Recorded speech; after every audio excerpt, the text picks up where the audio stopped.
Language and Power Podcast, Episode 9. What could 2050 look like?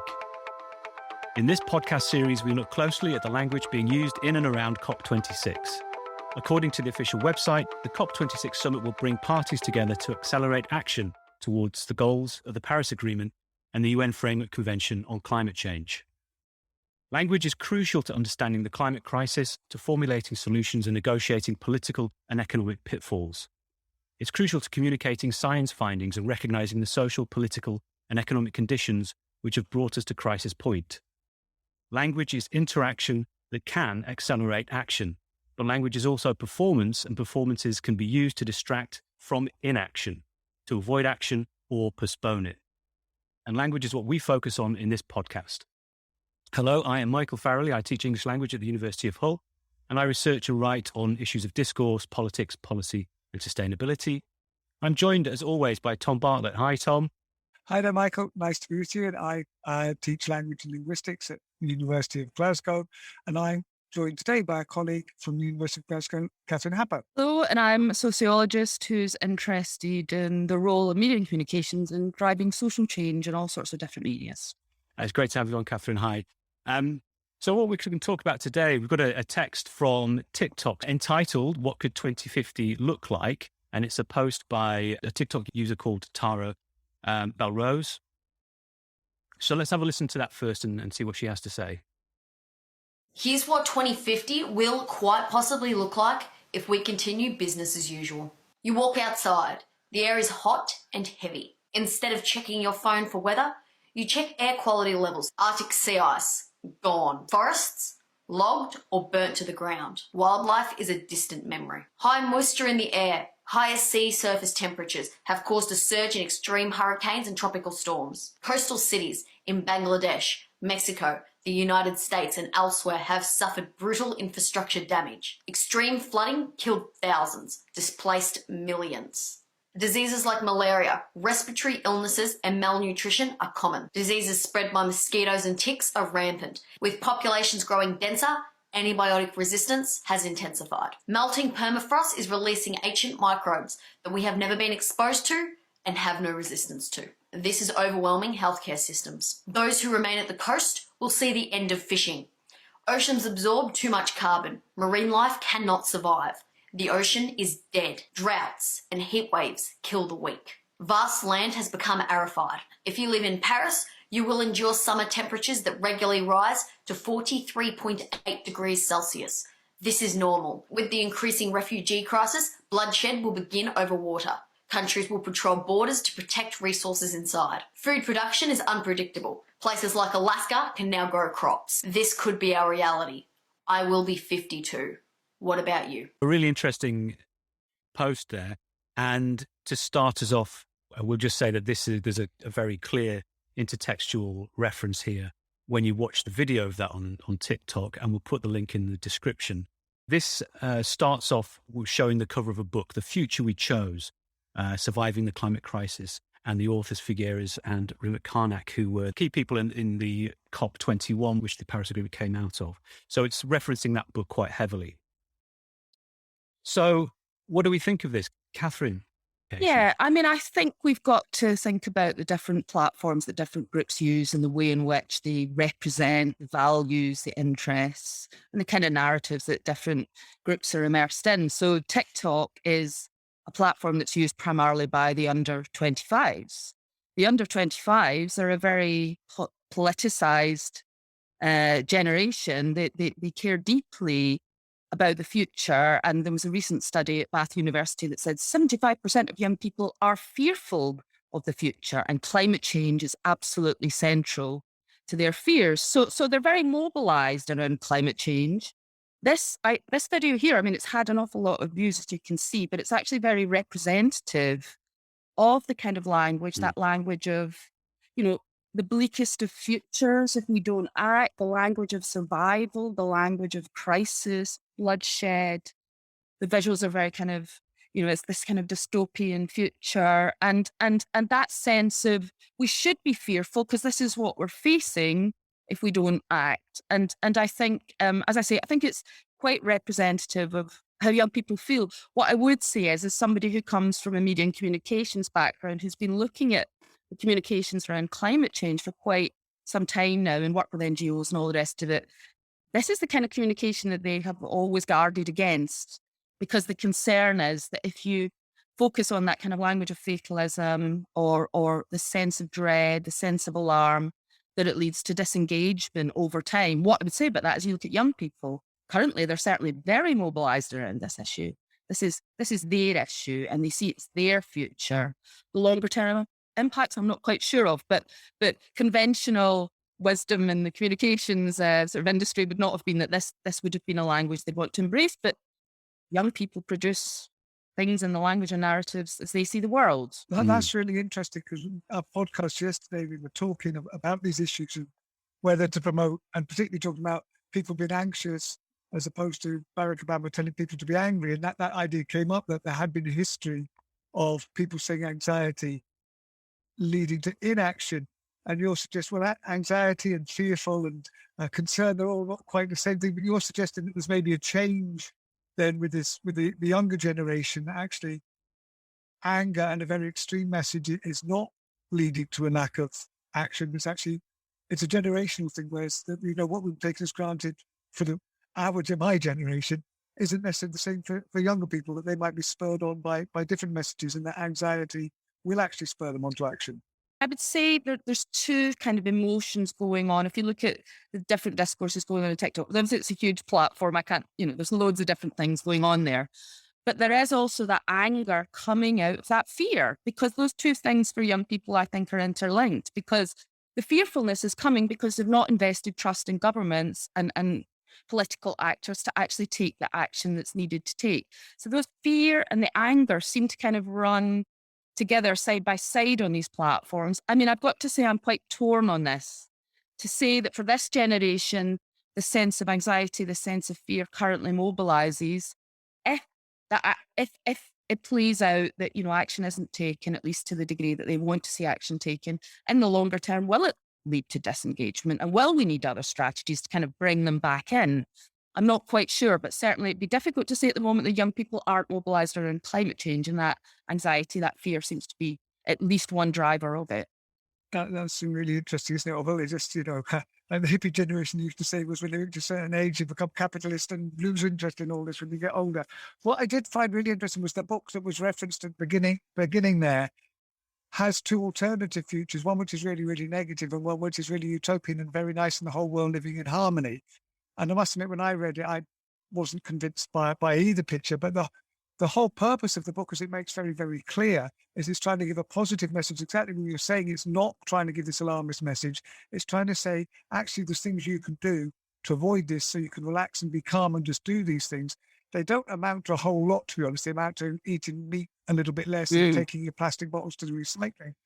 And I just read this as a real sop to people carrying on as normal and really making minor changes. And it's got endorsed by people like Bill Gates, which is not surprising, since it's not suggest a radical rethink. But that side of things, just, actually, you don't need to worry about stuff, just change your behavior, was not the side that was being emphasized in this TikTok, and very much as the dystopia and the anger side. And maybe that's what appeals to youngsters much more than the soothing message that appeals to my generation of people who can't bother changing. I think it's really interesting, actually, that the alternative, the more positive future, is actively rejected in some of the TikTok videos I've looked at as well, because another discourse that seems to be very present there is the idea of young people shouting at people in power, shouting at the older generations, getting very angry at them, often with the construction of people in power almost in a kind of parental sense, that you're shouting at your parents' generation and the people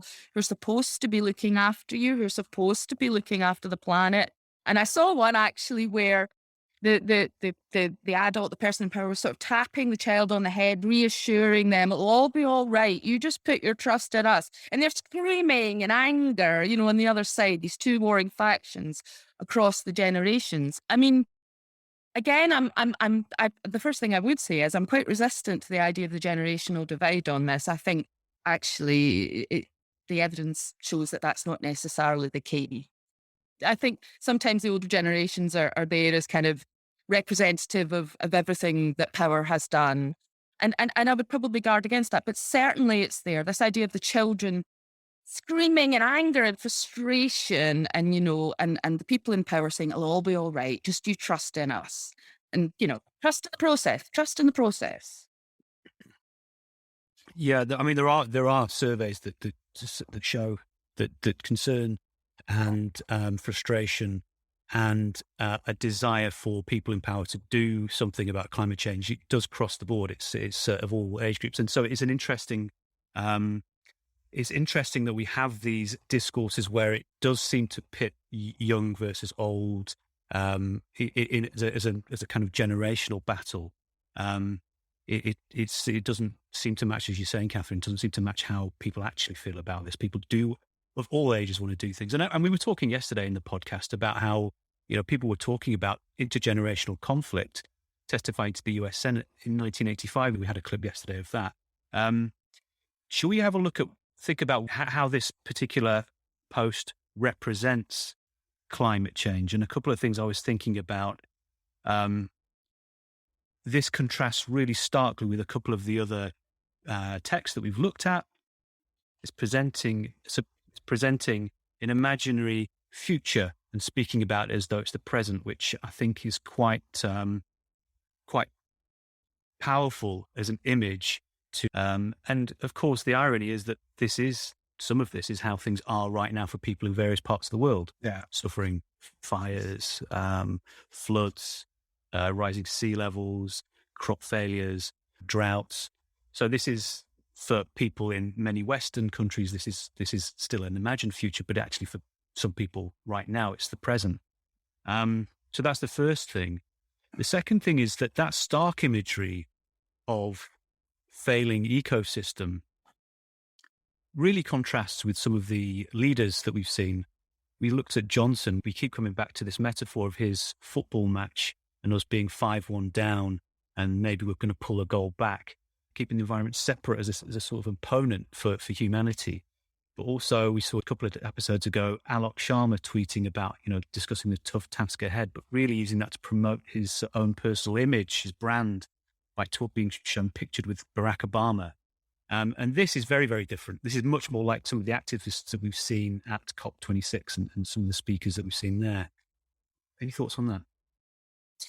I think that the key point is that it's not an imaginary future, and not just relating to other parts of the world, but actually if you look at the scientists and what they're actually saying, and actually one of the real, I wouldn't want to say this conference has been a failure, and I think we should focus on progress, but if you took as the bottom line, the keeping the 1.5 level of warming alive as an ambition, then, we'll see what happens in the next couple of days. But I'd be you need every single caveat in the world now to ever, based on the pledges, keep that ambition alive. So in that sense, it's not an imaginary future, really. It's happening in places, but actually this is what the scientists who understand this better than anyone, they're saying this is what will happen if we don't stick to the ambitions that we previously set. And as I say, it looks like we're not going to. So what happens with the political discourses, and the journalists follow suit a bit because they are focused on, they want people to invest in this process. They know the process is never going to be as ambitious. The action's never going to be as fast. They're never going to meet the demands of the activists, but they don't want them to come away and say there's been no progress made at all. So the political message always is, here are the things we can do. So let's focus on the progress in the areas that we can make. But yes, absolutely, it's not enough. I think the overall message will be over time is that we didn't stick to the ambition in Paris. We're not going to now. And actually, we have to be realistic about what that means. Yeah.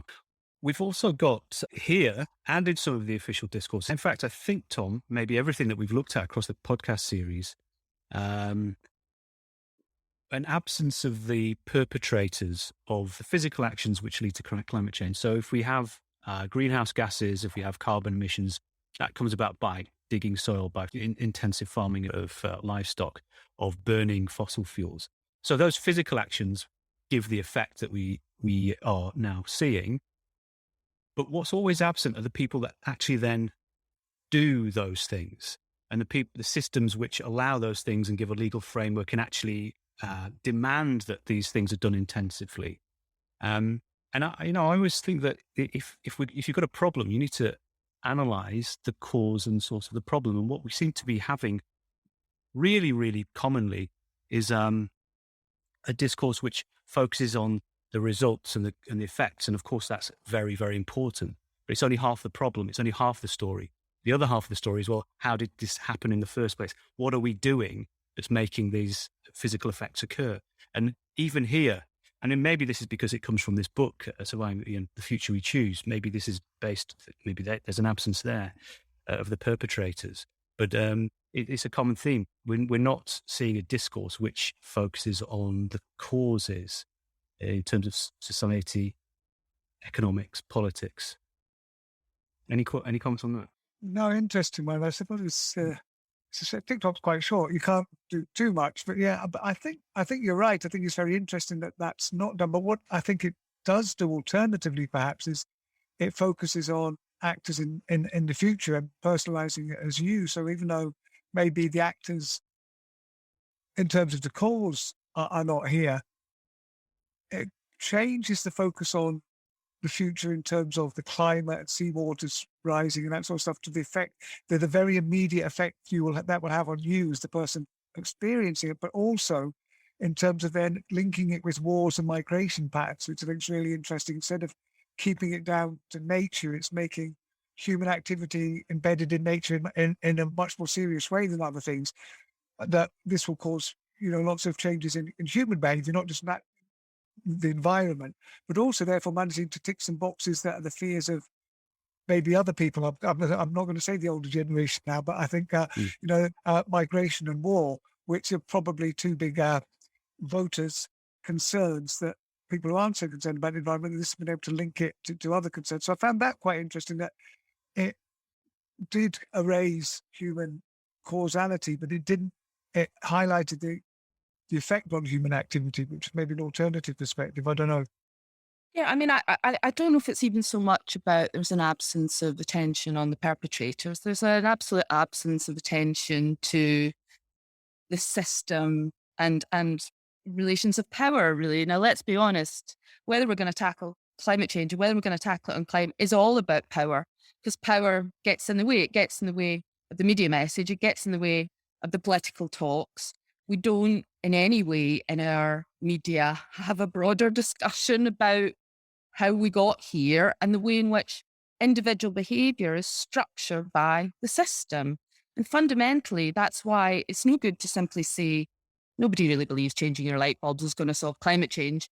And collectively, if we eat less meat, for sure, that does make a difference. But fundamentally, it's structurally got to change, because we only make these changes if they're convenient, if the world around us changes and we can slot in.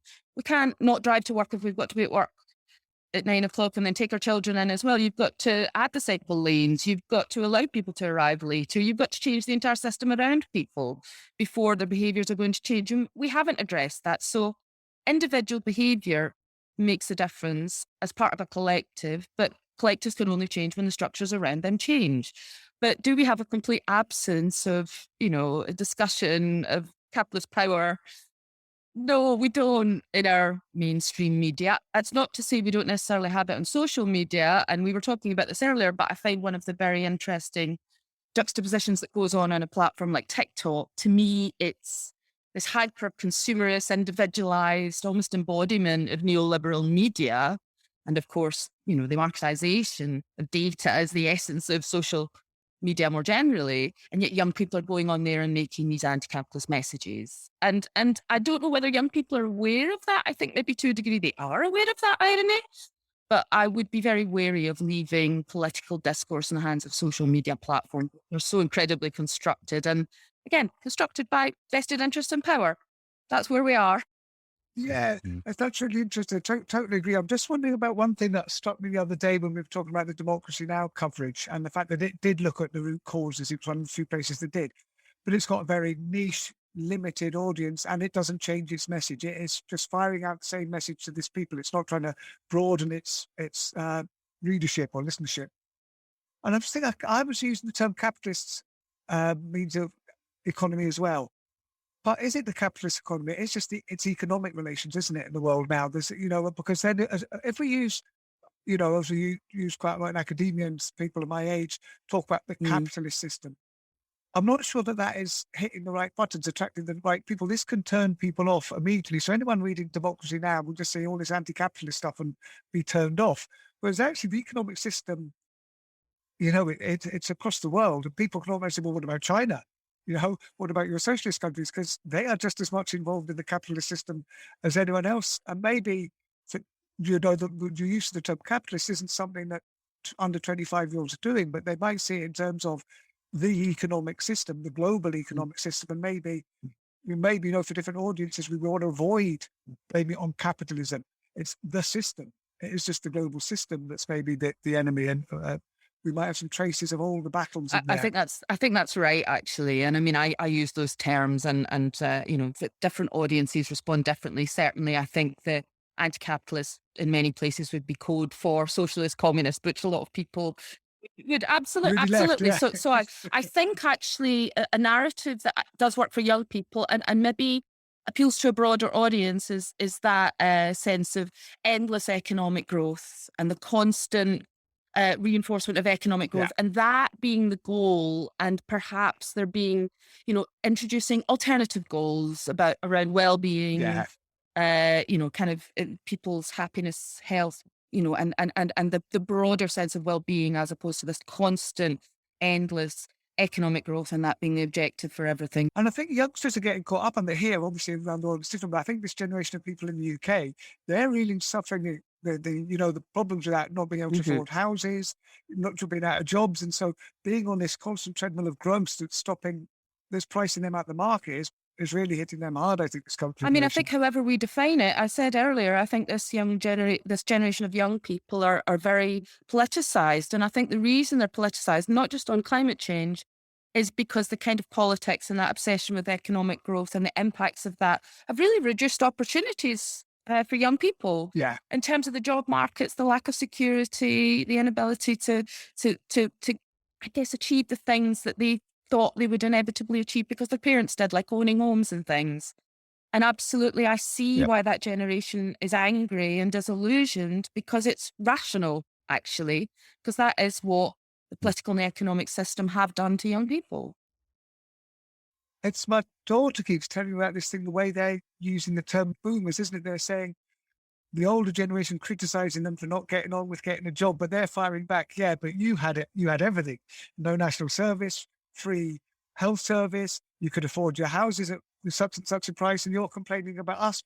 You had all the opportunities, then we didn't. And there's a resentment to that attitude from the paternal pat on the head from people who had a much easier life. I think that's right. I mean, I definitely think that is there, and it is a feeling, and that sense of generational divide. The one thing I'll say about that, because I really dislike that construction, simply because what I feel is that structurally, actually, the relationships between grandparents and their children and parents and their children is much closer now than it ever was before, because of the reliance on grandparents for childcare, which became a thing because of the economic system. And I've got to say, my children know their grandparents every bit as much almost as they know me. Those bonds are so close. The idea that grandparents won't care about the future of their own grandchildren, who they care about so deeply. So I think, direct anger where it should be at those in power. And yes, sometimes the older generations can be a little bit complacent, perhaps, about things that they have had. But direct anger where it's deserved is what I would say. Brilliant. Yeah. Thank you. Let's start winding up and go to our soundbite of the day, Tom. Soundbite of the day. Okay, so we're going to go back to democracy now, just because I saw this really nice headline, which says, like locusts, lobbyists swarm COP26 in Glasgow. And we've been looking at a few metaphors over the time. Michael in particular picked up about metaphors, but I really like this one. It's a cleverly constructed little story that says that there are locust swarms in some places around the world, and this has been caused by climate change, by climate disaster, and yet these are the very people representing these countries are not getting a place at the table. We've heard about COP being very unrepresentative and being exclusionary, And at the same time, there are more lobbyists than there have ever been before, and they're lobbying for the fossil fuels, et cetera, all the very things that are causing climate change. So a very nice little metaphor. It's quite a grabbing soundbite, and it really is a bite today, talking about comparing the real locust problems they cause with the lobbyist as locust as well. Yeah, really good one. Thanks, Tom. Catherine, thank you very much for being on the podcast. It's been really fantastic hearing about social media and communications and all your insights into that. So thank you very much for being on the podcast. Thank you so much for having me. It's been great. We'll be back on Monday for the last one of the series. So thank you very much for listening. Bye. Bye. Bye now.